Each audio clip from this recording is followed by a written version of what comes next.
இப்ப முதல்வர் இரவே சென்றிருக்கிறார், எடப்பாடி எதிர்க்கட்சி தலைவர் சென்றிருக்கிறார், கூட இங்க துபாய் போயிட்டு திருப்பி ரிட்டர்ன் பேக் வந்து இருக்கிறாப்ல. இது எங்க நடந்துச்சு? எந்த கட்சிக்கு நடந்துச்சு? உங்க கட்சியா நடந்துச்சு. அப்ப நீங்க போகணுமா இல்லையா? சாதாரண கேள்வி பிரதர். அங்க இருக்கும் போதே உங்களுக்கு செய்தி கிடைச்சிருச்சு திருச்சியில. அப்ப நீங்க என்ன பண்ண? திருப்பி ரிட்டர்ன் ஆகி போகணும். அங்க போய் கரூர்ல போய் ஒரு ஹோட்டல் ரூம் போட்டுக்கிட்டு கூட பாதுகாப்பு போட்டு நீங்க போய் பார்க்கணும். நீங்க சொல்லலாம் அங்க பாதுகாப்பு பிரச்சனை கூட வந்துடலாம் அப்படின்னு. அப்படி நினைக்க கூடாது. உங்க கட்சிக்காரன் உன்னை நம்பி வந்தவன் எவ்வளவு ஒரு துயரமான சம்பவம். ஏன்னா நைட்டு தூக்கம் இல்ல பிரதர். நைட்டு 2-3 சேனல் என்கிட்ட கேட்டாங்க, நாங்க கொடுக்க முடியாதுன்னு சொல்லிட்டேன். ஏன்னா அதை பார்த்து கொண்டே இருக்கும்போது எனக்கு போட்டாவோட வருது.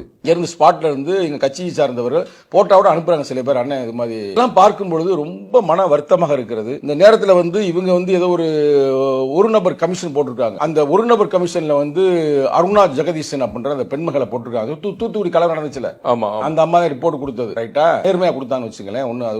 நம்ம குற்றம் சுமத்த முடியாது. அந்த அம்மா எப்பதெல்லாம் குற்றத்தை யாரு கண்டுபிடிச்சு என்ன பண்ண போறீங்க? இறந்து போயிட்டாங்க. இப்ப நிவாரணமாக 10 லட்சம் அறிவித்திருக்கிறார். போச்சு.